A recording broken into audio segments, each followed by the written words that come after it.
আপনারা দেখছেন তকমা নিউজ, খবরের সাথে সবার হাতে। আমি ফোনে তুলবো না, ক্যামেরা তুলবো, বুঝতে পারছি না।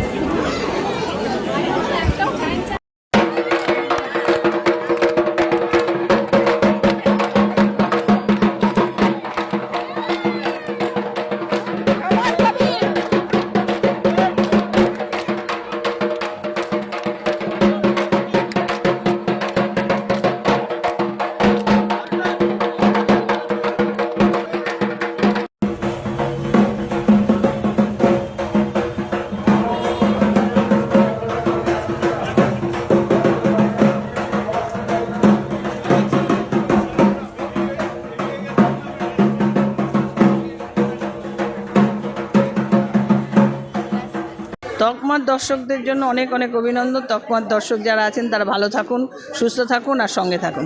দর্শকদের জন্য একটা অনুরোধ, আরও গুরুত্বপূর্ণ সংবাদ দেখতে পাশে থাকা বেল আইকনটি প্রেস করে চ্যানেলটি সাবস্ক্রাইব করুন।